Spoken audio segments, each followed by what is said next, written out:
지금 전 세계가 한국의 사례를 보고 뒤집어졌습니다. CNN에서 15년간 기후재해를 취재해온 저 마이클 톰슨도 믿을 수 없었어요. 36도가 넘는 폭염 속에서도 서울 시민들이 평상시처럼 거리를 걸어다니는 모습을 보고 말이죠. 에어컨도 없이, 그늘막도 없이, 그저 도시 자체가 거대한 냉각 시스템이 되어 시민들을 보호하고 있었습니다. 싱가포르, 두바이, 뉴욕까지 20여 개 도시가 앞다퉈 한국에 러브콜을 보내고 있어요. 유엔에서는 서울 모델을 21세기 스마트시티의 새로운 표준으로 삼겠다고 발표했습니다. 도대체 서울에서 무슨 일이 벌어지고 있는 걸까요? 제가 직접 경험한 놀라운 이야기를 들려드리겠습니다. 저는 마이클 톰슨입니다. CNN에서 15년간 기후재해를 취재해온 베테랑 기자죠. 솔직히 말하면 한국 출장 전까지만 해도 회의적이었습니다. 서울이 정말 폭염 문제를 해결했다는 보고서를 받았을 때 처음 든 생각은 또 다른 과장된 홍보 아닐까 하는 것이었어요. 지난 3년간 제가 취재한 도시들이 모두 그랬거든요. 뉴델리, 피닉스, 두바이까지 가봤지만 결국 에어컨에만 의존하는 똑같은 해법뿐이었습니다. 김포공항 도착 게이트를 빠져나오는 순간 첫 번째 놀라운 경험이 시작됐습니다. 7월 말 오후 2시, 기온이 36도를 넘나드는 상황이었는데도 공항 밖 대기 공간이 견딜만 했어요. 무엇인가 다르다는 걸 직감했습니다. 공항 천장에서 보이지 않을 정도로 미세한 물방울들이 분사되고 있었거든요. 이게 바로 제가 들어온 한국 폭염 대책의 시작이었습니다. 택시에서 기사분께 물어봤어요. 이 미스트 시스템이 언제부터 있었나요? 기사분은 웃으시며 3년 전부터 있었는데 처음엔 의심했어요. 그런데 정말 시원해지더라고요. 지금은 당연한 것처럼 여기조라고 말씀하셨습니다. 그때 깨달았어요. 이곳 사람들에게는 이미 일상이 된 기술이라는 걸요. 호텔로 향하는 길에서 두 번째 충격을 받았습니다. 도로 곳곳에서 물이 분사되고 있었어요. 하지만 이건 단순한 물 뿌리기가 아니었습니다. 정확한 간격으로 정해진 시간에 체계적으로 작동하고 있었거든요.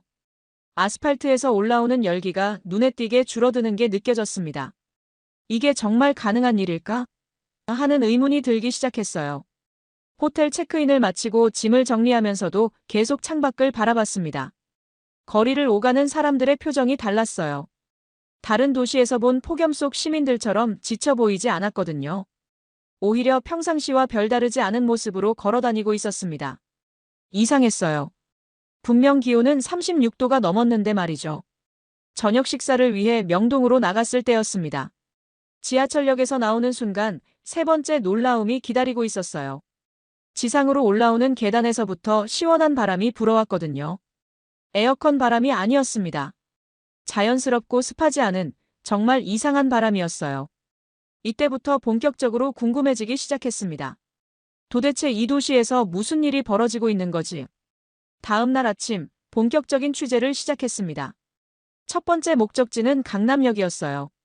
출근 시간대 지하철 2호선 승강장에서 시민들을 인터뷰하기로 했거든요. 하지만 제가 예상했던 것과는 완전히 다른 이야기들을 들었습니다. 쿨시트요? 아, 이 의자 말씀하시는 거예요? 30대 직장인 김민수 씨가 앉아있던 대기석을 가리키며 말했습니다. 여름마다 작동해요. 앉아있으면 등 뒤로 시원한 바람이 나와요. 처음엔 신기했는데 이제는 없으면 섭섭할 정도죠. 저는 그 자리에 앉아봤습니다. 정말로 의자 등받이에서 적당한 온도의 바람이 나오고 있었어요. 마치 개인용 에어컨을 등에 달고 있는 것 같은 느낌이었습니다. 50대 주부 박영희 씨는 더 구체적인 이야기를 해주셨어요. 3년 전만 해도 여름에 지하철 기다리는 게 정말 힘들었어요. 특히 2호선은 승강장이 깊어서 더 더웠거든요. 그런데 이 의자들이 설치되고 나서는 오히려 집보다 시원할 때도 있어요. 그분의 표정에서 진심이 느껴졌습니다. 이건 단순한 홍보용 인터뷰가 아니라 진짜 체험담이었어요. 홍대 입구역으로 이동했을 때 두 번째 증언을 들었습니다. 버스 정류장에서 기다리고 있던 대학생 이수진 씨였어요. 오후 2시쯤 되면 여기 천장에서 물 한 개가 나와요. 처음엔 고장인 줄 알았는데 알고 보니 자동으로 작동하는 거더라고요. 온도가 올라가면 센서가 감지해서 미스트를 분사한다고 하더라고요. 정말로 오후 2시가 되자 천장에서 눈에 보이지 않을 정도로 미세한 물방울들이 분사되기 시작했습니다. 가장 놀라운 증언은 60대 어르신 최병철 씨로부터 들었어요. 젊은 친구들은 모르겠지만 우리 같은 나이에는 여름이 정말 무서웠어요. 길에서 쓰러지는 사람들도 봤고요. 그런데 요즘은 달라졌어요. 길을 걸어도 예전처럼 숨이 막히지 않아요. 도로에서 올라오는 열기가 줄어든 것 같아요. 그분이 가리키는 도로를 자세히 보니 정말로 아스팔트 곳곳에 물이 분사되는 노즐들이 설치되어 있었습니다. 이 모든 게 언제부터 시작된 건가요? 제가 물었습니다. 최병철 씨는 한 3년 전부터 하나둘씩 생기기 시작했어요. 처음엔 뭐 하는 건지 몰랐는데 여름이 지나고 나니까 확실히 다르더라고요. 작년 여름이 역대급으로 더웠다고 하는데도 견딜만 했어요라고 답하셨습니다. 오후에는 한강공원으로 갔습니다. 여의도 한강공원 입구에서 만난 조깅족. 김태현 씨는 3년 전까지만 해도 여름 오후에 한강에서 운동한다는 건 상상도 못했어요. 그런데 지금은 달라요.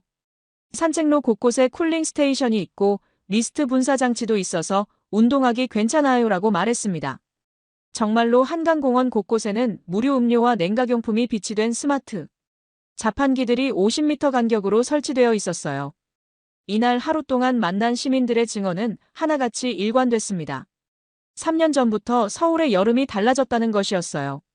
그리고 그 변화의 중심에는 지금까지 제가 본 적 없는 혁신적인 폭염 대응 시스템들이 있었습니다. 이제 본격적으로 파고들어야 할 때였어요. 시민들의 증언을 들은 후에도 저는 여전히 의구심을 떨칠 수 없었습니다. 15년간 전 세계 도시들의 폭염 대책을 취재해본 경험상 이런 시스템들이 정말 효과가 있을지 의문이었거든요. 혹시 플라시보 효과는 아닐까? 시민들이 심리적으로만 시원하다고 느끼는 건 아닐까? 하는 생각이 계속 들었어요. 셋째 날, 저는 회의적인 마음으로 기상청을 방문했습니다. 김현수 기후예측과장과의 인터뷰에서 첫 번째 반박을 제기했어요. 시민들은 효과가 있다고 하는데 실제 데이터상으로는 어떤가요? 정말로 체감온도가 내려가는 건가요? 김 과장은 차분하게 자료를 보여주면서 설명해 주었습니다. 2022년과 2024년 같은 기간 데이터를 비교해보면 확실한 차이가 있어요. 도로 표면 온도는 평균 7도에서 9도까지 낮아졌고 미스트 시스템이 설치된 지역의 체감 온도는 5도에서 8도 정도 감소했습니다. 하지만 저는 여전히 의심스러웠어요. 그런 데이터들이 정말 신뢰할 만한 건가요? 혹시 측정 방식에 문제는 없을까요? 김 과장은 제 의구심을 이해한다는 표정으로 더 자세한 설명을 해주었습니다. 저희도 처음에는 반신반의했어요. 그래서 서울대학교 환경공학과와 공동으로 3년간 추적 조사를 했습니다. 결과는 예상보다 훨씬 좋았어요. 특히 쿨링로드 시스템의 경우 아스팔트 온도를 즉각적으로 낮춰주는 효과가 입증됐습니다. 하지만 저는 또 다른 의문을 제기했어요. 그렇다면 왜 다른 도시들은 이런 시스템을 도입하지 않는 건가요? 분명 비용이나 기술적 한계가 있을 텐데요. 이 질문에 김 과장은 잠깐 망설이더니 솔직하게 답했습니다. 맞습니다. 초기 투자 비용이 만만치 않아요. 그리고 무엇보다 통합적인 시스템 설계가 어려워요. 단순히 장비만 설치하면 되는 게 아니라 도시 전체의 인프라를 재설계해야 하거든요. 오후에는 서울연구원을 방문했습니다. 박민호 도시계획연구실장과의 인터뷰에서도 비슷한 질문을 던졌어요. 이런 시스템들이 정말 지속 가능한가요? 유지 비용이나 효율성 면에서 장기적으로도 의미가 있을까요? 박 실장은 고개를 끄덕이며 좋은 지적이에요. 처음 3년은 시범 운영 기간이었고 올해부터 본격적인 효과 검증에 들어갔습니다. 라고 말했습니다. 솔직히 처음 계획을 세울 때도 내부에서 반대가 많았어요. 돈만 낭비하는 거 아니냐는 의견도 있었고요. 하지만 2022년 폭염 때 시범 운영한 결과를 보고 확신을 갖게 됐습니다. 응급실 내원 환자가 20% 줄었고 열사병 발생률도 현저히 감소했거든요. 이 말을 듣고서야 조금씩 마음이 바뀌기 시작했어요. 저녁에 호텔로 돌아와서 그동안 수집한 자료들을 정리해봤습니다. 시민 증언, 정부 데이터, 연구기관 조사 결과까지 모든 게 일치하고 있었어요. 하지만 여전히 한 가지 의문이 남았습니다. 정말로 이 시스템들이 다른 도시에서도 적용 가능할까? 그날 밤 CNN 뉴욕 본사에 중간 보고를 했습니다. 편집장은 톰슨, 너무 감정적으로 접근하는 것 같은데. 객관적인 시각을 유지해야 한다고 조언했어요. 맞는 말이었습니다. 저는 15년 경력의 베테랑 기자였어요. 감정에 휘둘려서는 안 됐습니다. 다음 날부터는 더욱 철저하고 객관적으로 검증해봐야겠다고 다짐했습니다. 넷째 날, 저는 서울시청에서 김창수 스마트도시정책관을 만났습니다. 그는 이 모든 시스템의 설계자였어요. 첫인상은 평범한 공무원 같았지만 이야기를 나누면서 이 사람이야말로 제가 찾던 핵심 인물이라는 걸 깨달았습니다. 기자님, 솔직히 말씀드리면 저희도 처음엔 확신이 없었어요. 김정책관의 첫 마디였습니다. 2020년 여름 서울에서 폭염으로 인한 응급환자가 급증했을 때 시장님께서 근본적인 대책을 마련하라고 지시하셨어요. 그때까지만 해도 대부분의 도시들이 하는 것처럼 그늘막 설치하고 에어컨 가동하는 수준이었거든요. 김정책관은 자료를 펼쳐 보이며 설명을 계속했습니다. 문제는 그런 방식으로는 한계가 있다는 거였어요. 에어컨은 실내 온도만 낮춰주지 도시 전체의 열섬 현상은 해결할 수 없거든요. 오히려 실외기에서 나오는 열로 인해 도시 온도가 더 올라가는 악순환이 생기죠. 그래서 발상을 바꿨습니다. 문제가 생긴 후에 대응하는 게 아니라 아예 문제가 생기지 않도록 도시 환경 자체를 바꾸자고 결정한 거예요. 이 말을 듣는 순간 제 머릿속에서 퍼즐 조각들이 맞춰지기 시작했습니다. 지난 며칠간 본 모든 시스템들이 바로 이런 철학에서 나온 거였어요. 첫 번째로 도입한 게 쿨링로드 시스템이었어요. 2021년 시범 운영을 시작해서 현재 13개 지점에서 운영 중입니다. 도로 아래 매설된 배관을 통해 지하철역 지하수를 활용해 자동으로 물을 분사하는 방식이죠. 김정책관이 보여준 설계도를 보니 정말 정교했습니다. 단순히 물을 뿌리는 게 아니라 온도 센서와 연동해서 자동으로 작동하는 스마트 시스템이었어요. 두 번째는 지하철역 쿨시트입니다. 승강장 대기 의자에 냉각 시스템을 내장해서 시민들이 앉으면 자동으로 시원한 바람이 나오도록 설계했어요. 전력 소모량은 기존 에어컨의 20분의 1 수준이지만 체감 효과는 훨씬 좋습니다. 가장 혁신적인 건 통합 관제 시스템이었어요. 모든 냉각 장치들이 중앙통제센터와 연결되어 있어요. AI가 실시간으로 25개 자치구 1200여 지점의 온도, 습도, 미세먼지 농도를 분석해서 각 시설의 가동 강도를 자동 조절합니다. 시민이 더위를 느끼기 전에 시스템이 먼저 작동하는 거죠. 김정책관은 태블릿을 보여주며 실시간 데이터를 확인해 주었습니다. 지금 이 순간에도 강남구 15개 지점에서 미스트 시스템이 작동 중이고 종로구 쿨링로드 7곳에서 물이 분사되고 있어요. 모든 게 자동이에요. 사람이 일일이 조작할 필요가 없습니다. 이 시스템의 핵심은 예방입니다. 김정책관의 설명이 계속됐어요. 기존에는 폭염특보가 내려지면 그때서야 응급 대응을 했어요. 하지만 저희는 폭염이 예측되면 미리 시스템을 가동해서 도시 온도가 올라가는 걸 미연에 방지합니다. 마지막으로 그가 보여준 건 시민 참여 시스템이었어요. 서울 쿨맵 앱을 통해 시민들이 직접 더위 지수를 신고할 수 있어요. 그러면 AI가 그 데이터를 분석해서 해당 지역 냉각 시스템을 즉시 가동시킵니다. 시민들이 직접 참여하는 스마트 시티인 거죠. 이 모든 설명을 듣고 나니 지난 며칠간의 경험이 모두 이해됐습니다. 우연이 아니라 정교한 설계의 결과였던 거예요. 다음 날 김정책관의 안내로 서울시 통합관제센터를 방문했습니다. 지하 3층에 위치한 이 센터는 마치 우주센터 같은 모습이었어요. 거대한 스크린 벽면에는 서울 전체 지도가 표시되어 있고 수백 개의 점들이 실시간으로 깜빡이고 있었습니다. 이 빨간 점들이 현재 35도 이상의 고온을 기록하는 지점들이에요. 관제센터 박영민 팀장이 설명해 주었습니다. 노란색은 30도에서 35도 사이, 파란색은 30도 미만입니다. 지금 보시면 강남구와 종로구 일대가 빨간색으로 표시되어 있죠. 정말로 화면상에서 강남역 일대가 빨간색으로 깜빡이고 있었어요. 그 순간 경보음이 울렸습니다. 강남역 2번 출구 온도가 37도를 넘었네요. 자동으로 쿨링 시스템이 가동됩니다. 박 팀장의 말이 끝나자마자 화면에서 강남역 주변의 빨간 점들이 주황색으로 바뀌기 시작했어요. 미스트 분사가 시작된 거예요. 10분 후에는 온도가 2도에서 3도 정도 내려갈 겁니다. 저는 즉시 강남역으로 향했습니다. 정말로 2번 출구 일대에서 미세한 물방울들이 분사되고 있었어요. 그리고 놀랍게도 체감 온도가 확실히 달랐습니다. 불과 50m 떨어진 곳과 비교해도 시원함을 느낄 수 있었거든요. 이번에는 쿨링로드 시스템을 직접 확인해 보기로 했습니다. 세종대로 한 구간에서 도로에 물이 분사되는 순간을 목격했어요. 지하에서 올라오는 물이 아스팔트 전체를 적시면서 즉시 수증기가 올라왔습니다. 적외선 온도계로 측정해보니 물이 분사되기 전 아스팔트 온도는 52도였는데 분사 후 5분 만에 43도로 떨어졌어요. 이 시스템의 장점은 즉효성이에요. 현장에서 만난 도로관리사업소 직원이 설명해 주었습니다. 기존 그늘막이나 차양시설은 설치해도 효과가 제한적이었어요. 하지만 쿨링로드는 분사 즉시 온도가 내려가거든요. 오후에는 한강공원의 쿨링 스테이션을 방문했습니다. 여의도 한강공원에 설치된 스마트 자판기는 정말 혁신적이었어요. QR코드를 스캔하면 무료로 시원한 음료를 받을 수 있고 냉각 타월이나 휴대용 선풍기도 대여할 수 있었습니다. 심지어 열사병 응급처치 매뉴얼까지 제공되고 있었어요. 이 자판기들도 중앙관제센터와 연결되어 있어요.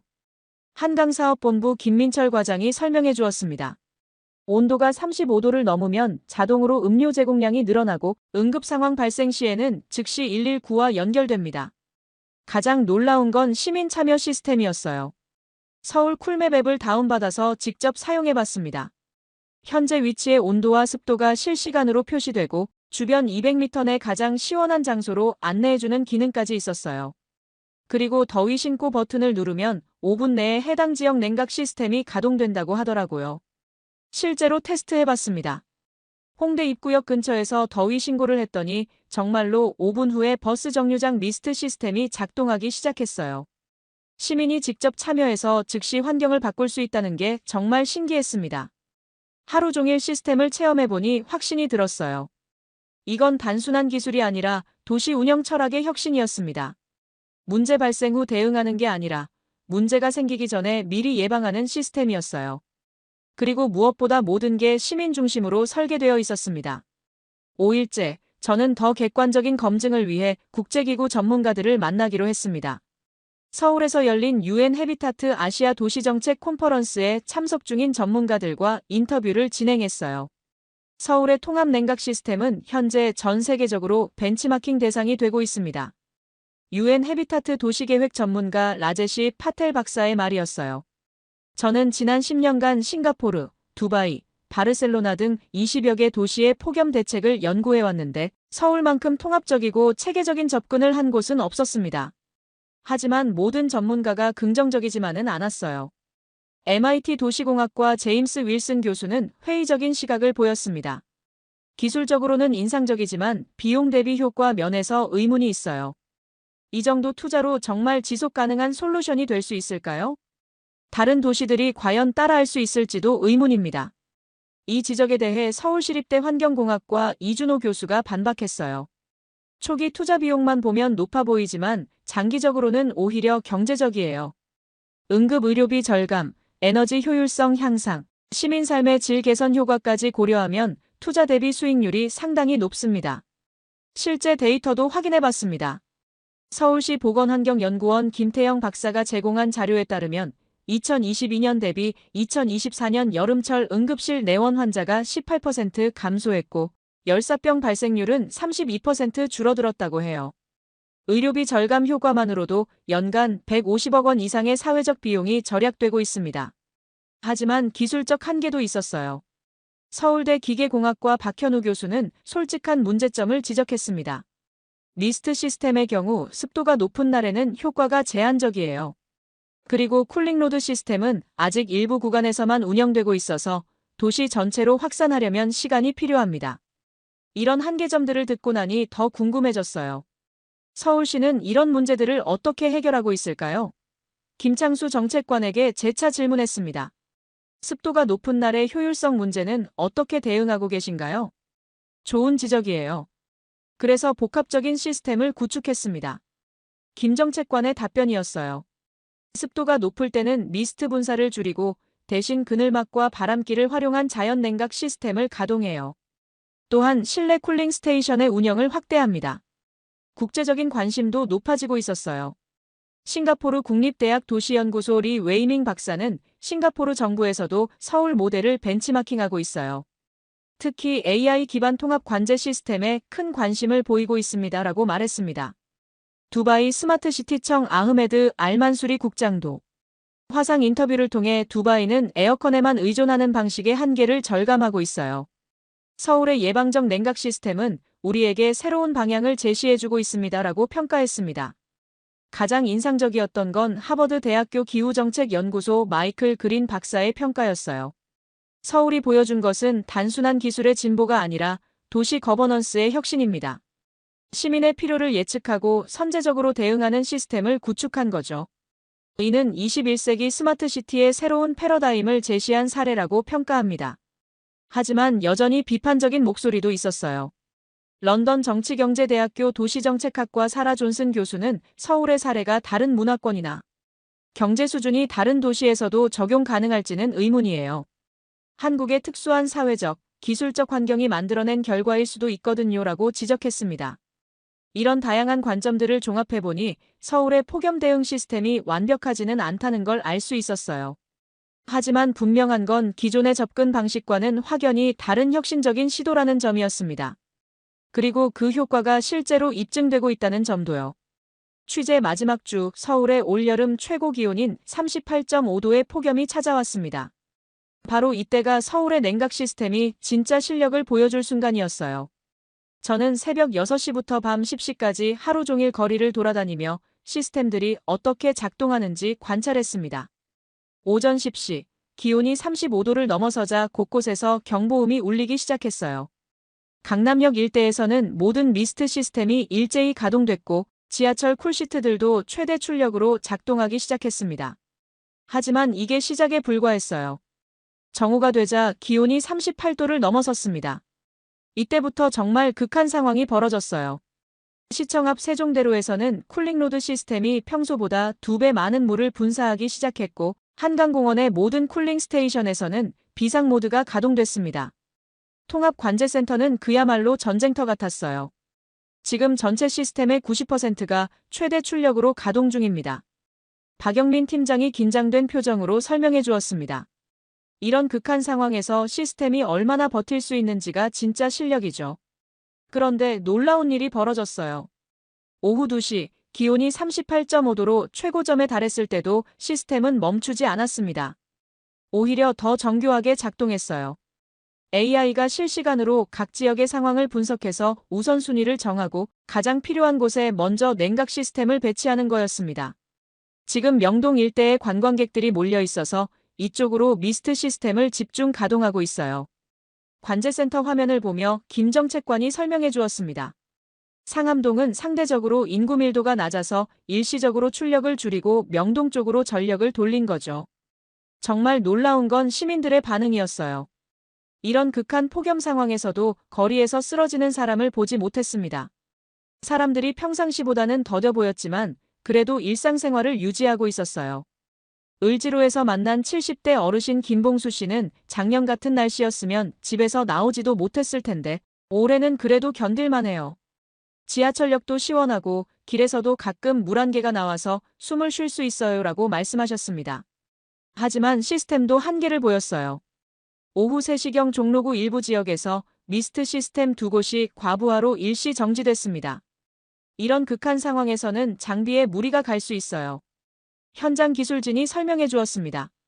하지만 백업 시스템이 즉시 가동되어서 공백은 최소화됐습니다. 응급 상황도 발생했어요. 오후 4시경 한강공원에서 60대 남성이 열사병 증세로 쓰러졌습니다. 하지만 놀랍게도 가장 가까운 쿨링 스테이션에서 자동으로 119에 신고가 접수됐고 5분 만에 구급차가 도착했어요. 쿨링 스테이션에 설치된 센서가 응급 상황을 감지하고 자동으로 신고한 거예요. 119 구급대원이 설명해 주었습니다. 저녁 7시가 되어서야 기온이 35도 아래로 떨어지기 시작했습니다. 그러자 시스템들이 하나둘씩 평상시 모드로 돌아갔어요. 하지만 완전히 멈추지는 않았습니다. 열대야에 대비해서 밤 10시까지 최소한의 운영을 계속하는 거였습니다. 오늘 같은 날이 시스템의 진짜 시험대예요. 저녁에 만난 김창수 정책관이 피곤한 표정으로 말했습니다. 다행히 큰 문제 없이 넘어갔네요. 이제 정말로 확신을 가질 수 있겠어요. 우리 시스템이 극한 상황에서도 작동한다는 걸요. 그날 밤 호텔에서 하루를 정리하면서 깨달았습니다. 이건 단순한 기술의 승리가 아니었어요. 시민을 생각하는 마음, 그리고 그 마음을 구현할 수 있는 기술과 시스템이 만나서 만들어낸 기적이었습니다. 취재 마지막 날, 저는 김포공항에서 서울을 떠나기 전 마지막 점검을 했습니다. 일주일 전 처음 도착했을 때와는 완전히 다른 시각으로 이 도시를 바라보게 됐어요. 공항 대기실에서 CNN 뉴욕 본사에 최종 보고를 하면서 저는 확신에 차서 말했습니다. 이건 단순한 기술 보고서가 아닙니다. 미래 도시의 청사진을 발견한 거예요. 편집장은 처음에는 의구심을 보였어요. 톰슨, 너무 감정적으로 접근하는 것 같은데. 정말 그렇게 확신하나?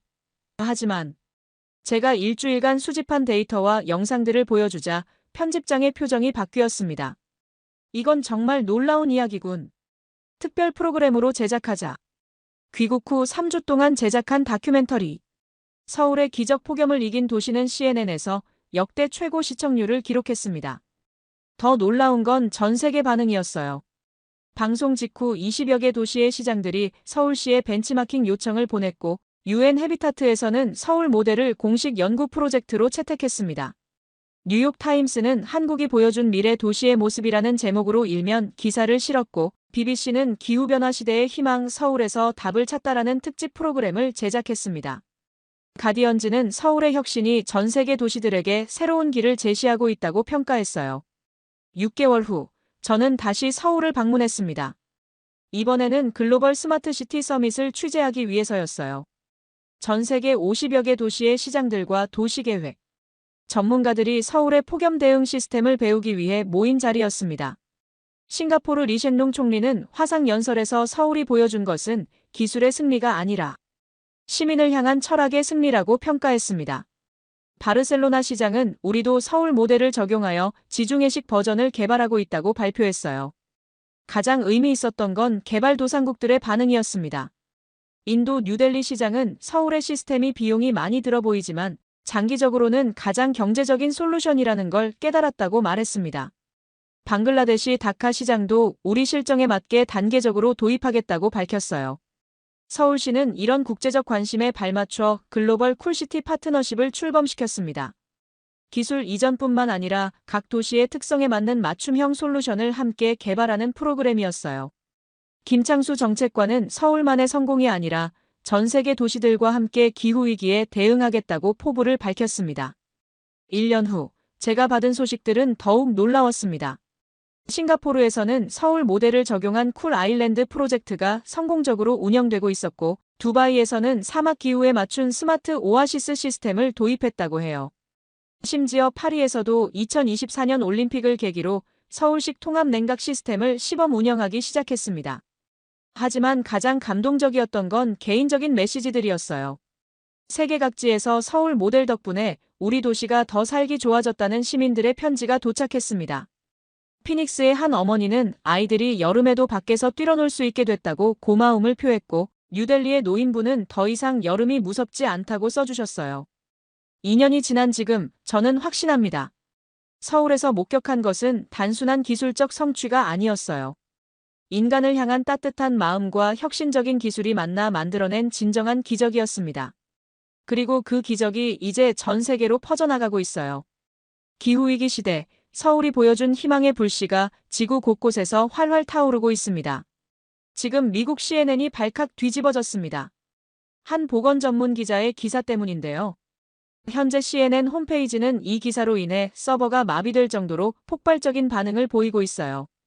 바로 사라 윌슨 기자가 보낸 한국 방역 시스템 취재 보고서 때문입니다. 문제는 이 기자가 평소 아시아에 대해 극도로 비판적이었다는 점이에요. 특히 5년 전 인도에서 연인을 잃은 충격적인 경험 이후 아시아 의료 시스템을 신뢰하지 않기로 유명했죠.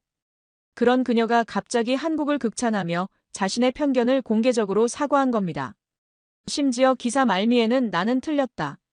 한국에서 진정한 의료와 인간애를 배웠다라는 충격적인 고백까지 담겨 있었어요. 도대체 서울에서 무슨 일이 있었던 걸까요? 가장 냉소적이었던 미국 기자가 눈물까지 흘리며 한국을 찬양하게 만든 그 놀라운 7일간의 이야기, 지금부터 들려드리겠습니다. 저는 사라 윌슨입니다. CNN에서 보건 분야를 담당하는 기자로 일하고 있어요. 35살이고 미국 시카고 출신이죠. 그날 인천공항에 내린 순간부터 모든 게 예상과 달랐습니다. 초겨울 서울의 차가운 바람이 제 얼굴을 때렸어요. 비행기 문이 열리자마자 느껴진 그 매서운 추위는 마치 저를 환영하지 않는다는 신호 같았죠. 하지만 공항은 더 차가웠어요. 아니, 정확히는 저의 마음이 얼어붙어 있었습니다.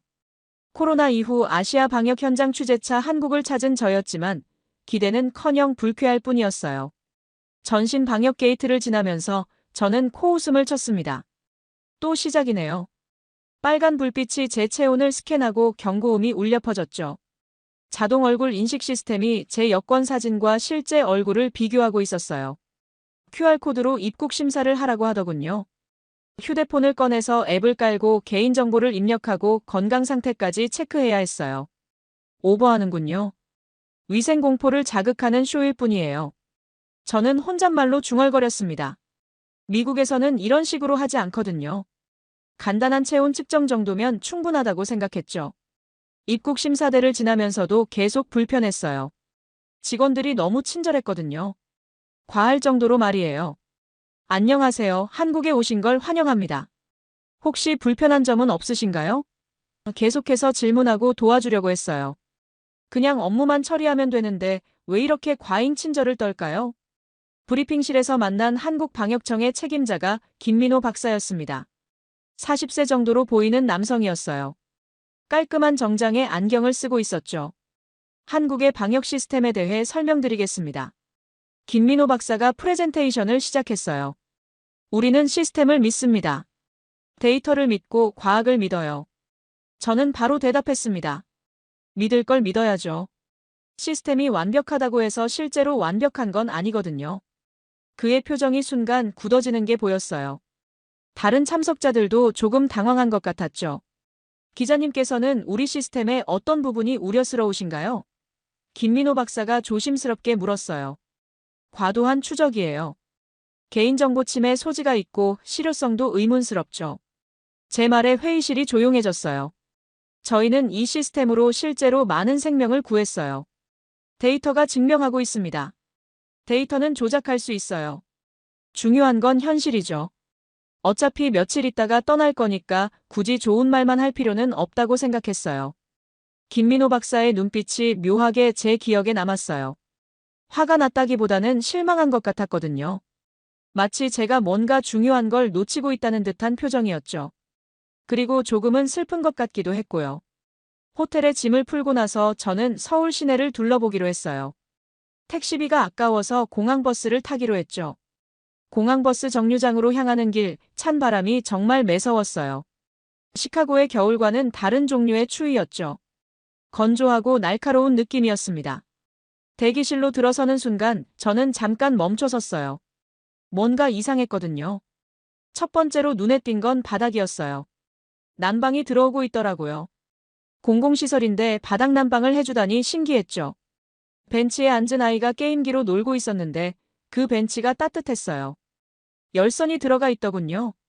미국에서는 상상도 할 수 없는 일이었죠. 겨울에 버스 정류장에서 기다리는 건 정말 고통스러운 일인데 여기서는 따뜻하게 기다릴 수 있었어요. 어머, 또 놓고 갔네요. 옆에서 어떤 아주머니가 말하는 소리가 들렸어요. 아이가 휴대폰을 벤치에 놓고 갔나 보더라고요. 그런데 아주머니가 그냥 주워서 안내 데스크에 가져다 주시는 거예요. 더 놀라운 건 공공 충전기였어요. 여러 사람이 휴대폰을 꽂아두고 자리를 비웠는데 아무도 걱정하지 않더라고요. 심지어 최신형 아이폰도 그냥 놔둔 채로요. 미국에서라면 5분 안에 사라졌을 거예요. 저렇게 놔둬도 아무도 훔치지 않나요? 저는 옆에 있던 아이의 엄마에게 영어로 물어봤어요. 그분이 조금 어색한 영어로 대답하셨어요. 여기서는 괜찮아요. 사람들이 정직해요. 그리고 CCTV도 많고요. 정말 신기했어요. CCTV가 있다고 해서 모든 사람이 정직한 건 아니잖아요. 버스 도착 알림 시스템도 신기했습니다. 영어와 한국어로 동시에 정보를 제공하더군요. 몇 분 후에 버스가 오는지, 어느 정류장을 거쳐가는지 모든 정보가 실시간으로 업데이트됐어요. 6015번 버스가 2분 후 도착합니다. 현재 승객수 23명, 좌석 여유 있음. 이런 식으로 안내해주니까 정말 편했어요. 저는 결국 그 따뜻한 벤치에 앉아봤습니다. 정말 따뜻하더라고요. 몸이 조금씩 녹기 시작했어요. 발끝까지 시려왔는데 벤치에 앉자마자 온몸이 따뜻해졌죠. 하지만 마음은 여전히 얼어 있었어요. 옆에 앉은 할머니가 저에게 사탕을 하나 주셨어요. 영어는 못하시는 것 같았지만 제스처로 추우니까 드세요라는 뜻을 전달해 주셨죠. 낯선 외국인인 저에게 말이에요. 버스가 도착했을 때도 놀랐습니다. 정확히 예정 시간에 왔어요. 1분도 차이 나지 않았죠. 운전기사님이 승객들에게 안녕하십니까 하고 인사하시더라고요. 그리고 외국인인 저를 보자 영어로 웰컴 투 서울이라고 말씀해 주셨어요. 창밖을 보면서 저는 생각에 잠겼습니다. 이런 작은 것들이 시민들의 일상을 얼마나 편하게 만들까요? 하지만 저는 여전히 회의적이었습니다. 겉만 번지르르한 건 아닐까요? 그래도 그 따뜻한 벤치의 기억은 제 마음 한편에 남았어요. 작은 균열 같은 거였죠. 호텔방에 도착해서 저는 가장 먼저 한 일이 있어요. 작은 갈색 사진첩을 꺼내는 거였죠. 언제나 여행 가방 깊숙한 곳에 넣어두는 물건이에요. 5년 동안 제 곁을 떠나지 않은 유일한 동반자였죠. 그 안에는 마크 스미스의 사진이 들어 있었습니다. 5년 전 뉴델리에서 함께 코로나 취재를 했을 때의 사진이에요. 둘 다 젊고 희망에 차 있었죠. 진실을 전하면 세상을 바꿀 수 있다고 믿었던 때였어요. 첫 번째 사진은 인도 병원 앞에서 찍은 거였어요. 마크가 제 어깨에 팔을 두르고 활짝 웃고 있었죠. 사라, 우리가 드디어 해냈어. CNN에서 특종을 냈다고. 그때 마크가 얼마나 기뻐했는지 기억나요. 두 번째 사진은 뉴델리의 인디아 게이트에서 찍은 거였어요. 황혼 무렵 노을을 배경으로 서 있는 우리 모습이었죠. 마크가 제게 프로포즈하려고 준비했던 장소였어요. 하지만 그 일은 일어나지 못했죠. 마크는 저의 연인이었어요. 그것도 첫사랑이었죠. 같은 저널리즘 스쿨을 졸업하고 같은 꿈을 가지고 있었어요. 세상을 더 투명하게 만들고 싶다는 순수한 마음을 가진 사람이었습니다. 저보다 3살 위였지만 늘 제 의견을 존중해줬어요. 사라, 내가 옳다고 생각하는 대로 해. 내 직감을 믿어. 마크가 늘 해주던 말이었어요. 저는 그의 그런 신뢰가 좋았고 그래서 더 열심히 할 수 있었죠. 그날 밤이 생각나요. 취재가 끝나고 현지 가이드가 추천해준 유명한 인도 음식점에 갔어요. 커리와 난을 주문했죠. 처음에는 정말 맛있었어요. 마크가 이거 정말 대단하다면서 계속 먹었거든요. 하지만 몇 시간 후부터 둘 다 이상해지기 시작했어요. 처음에는 단순한 배탈인 줄 알았죠.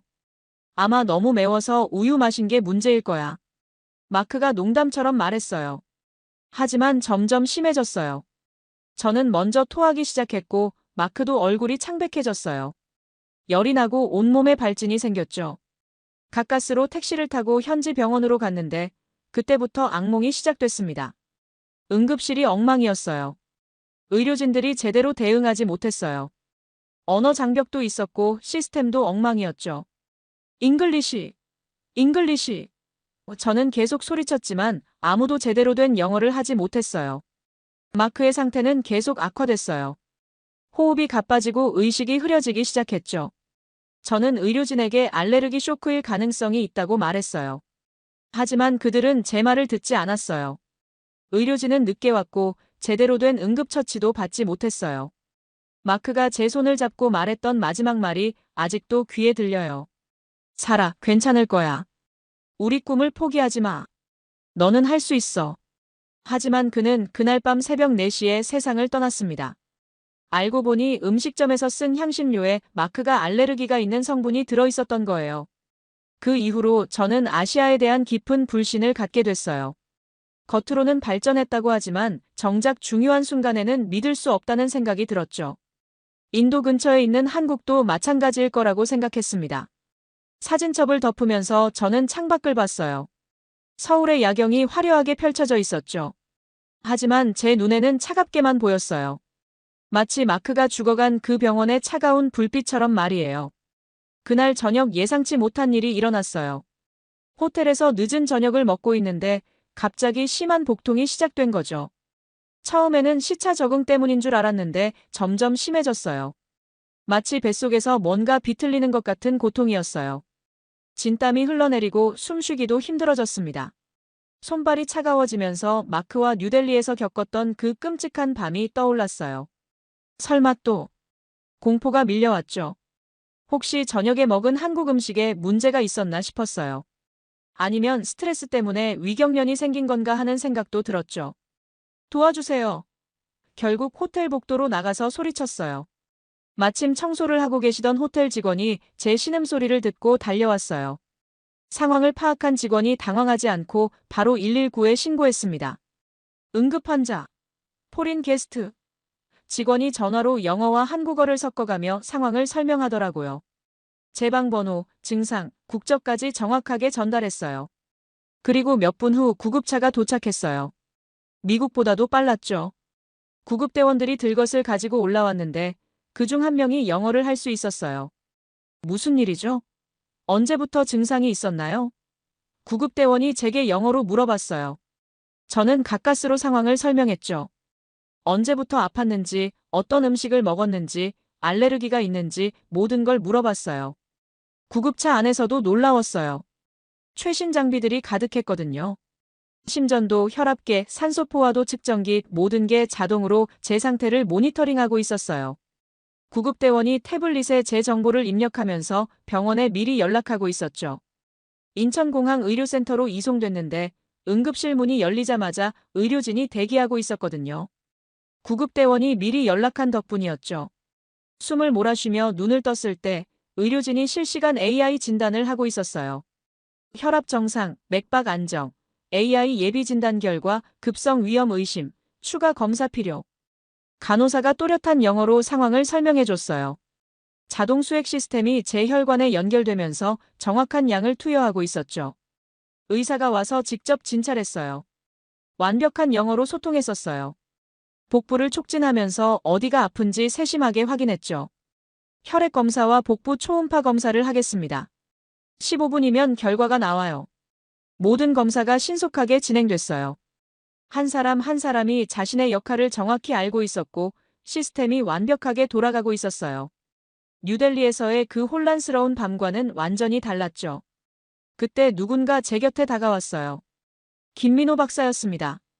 괜찮으신가요? 그의 목소리에 진심 어린 걱정이 담겨 있었어요. 왜 여기 계신가요? 저는 놀라서 물었어요. 공항에 응급 상황이 발생하면 방역팀도 대기하게 돼 있어요. 그래서 CNN 기자님이 입원하신다는 연락을 받고 왔습니다. 김민호 박사가 설명했습니다. 하지만 그의 표정을 보니 단순히 업무상 온 게 아닌 것 같았어요. 공항은 한국의 최전선입니다. 시스템은 매뉴얼이 아니라 철학이에요. 누구든지 어떤 상황에서든지 최선을 다해 돕는 게 우리의 원칙이죠.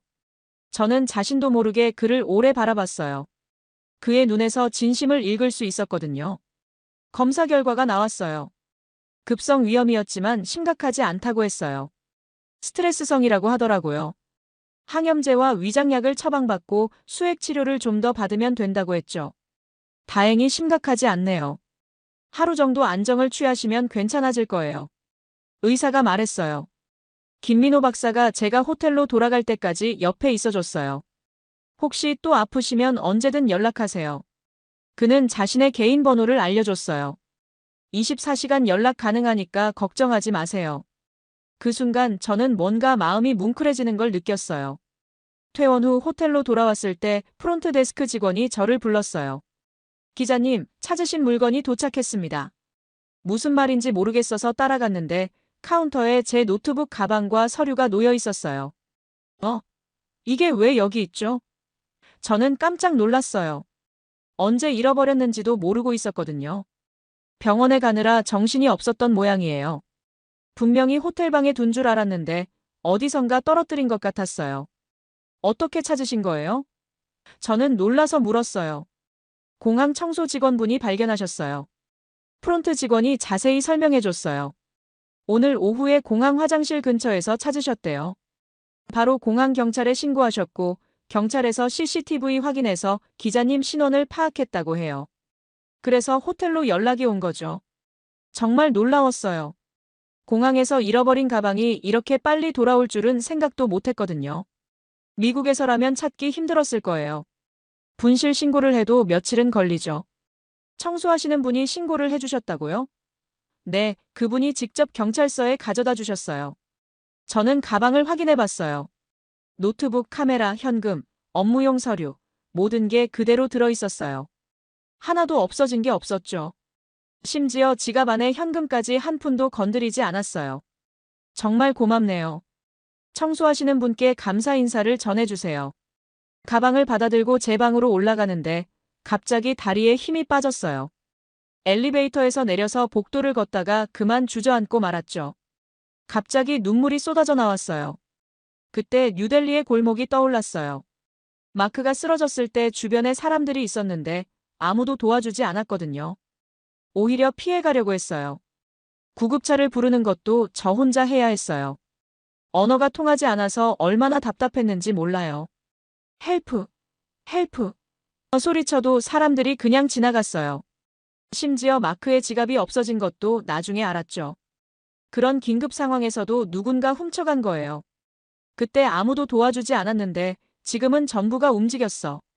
저는 혼잣말을 하며 눈물을 흘렸어요. 지금까지 쌓아둔 분노와 오만, 혐오가 서서히 녹아내리는 느낌이었죠. 청소하시는 분은 제가 누군지도 모르셨을 거예요. CNN 기자라는 것도 중요한 사람이라는 것도 모르셨을 거예요.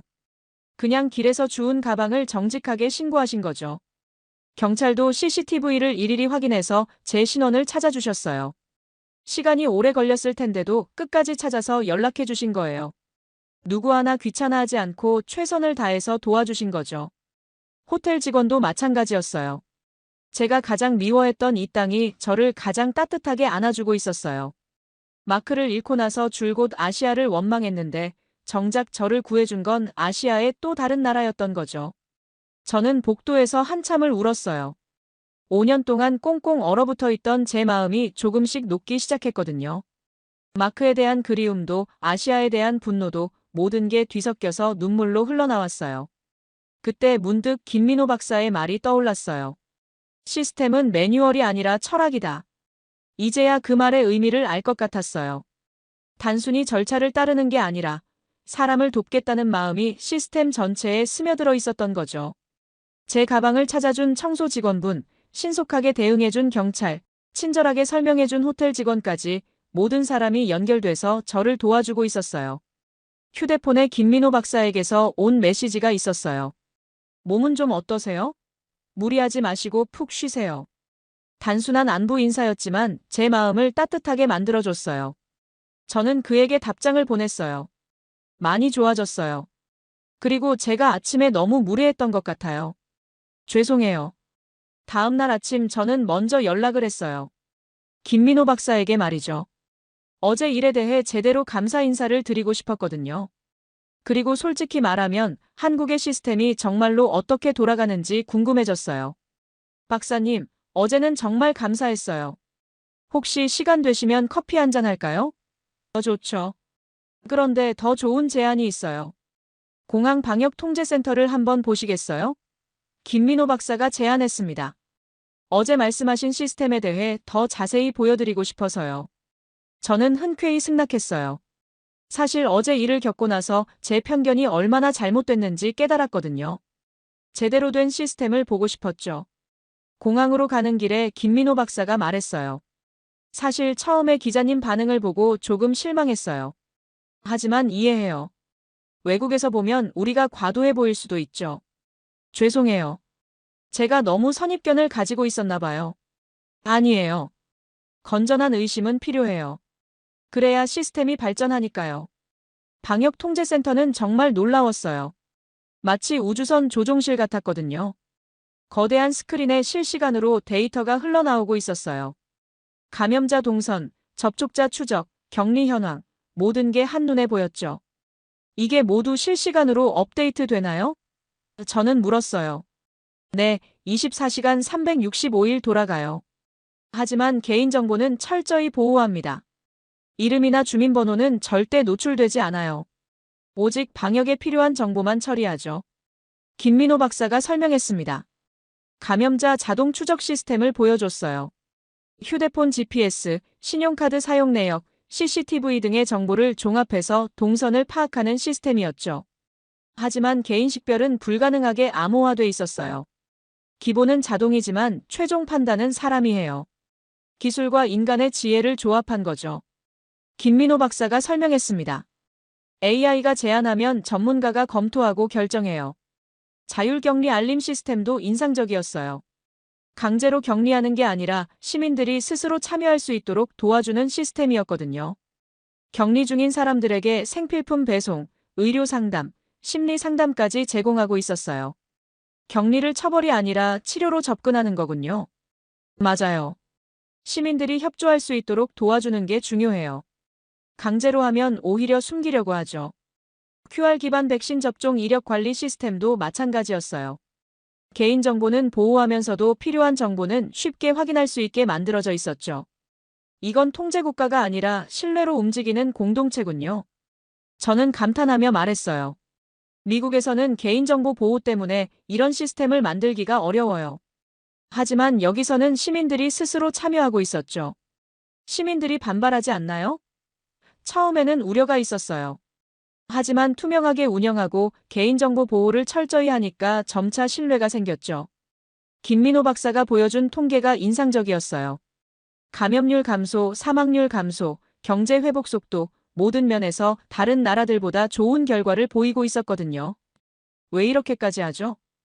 저는 김민호 박사에게 물었어요. 그가 잠시 생각하더니 대답했습니다. 우리는 누가 보든 안 보든 같은 시스템을 써요. 일관성이 신뢰를 만들거든요. 그리고 한 사람 한 사람이 소중하다고 생각해요. 그의 말이 제 마음을 꿰뚫는 것 같았어요. 바로 그거였어요. 일관성. 어제 제가 응급실에서 경험한 것도, 가방을 찾아준 것도 모두 일관된 철학에서 나온 거였죠. 한국은 공동체 문화가 강해요. 개인도 중요하지만 함께 살아가는 것도 중요하게 생각하죠.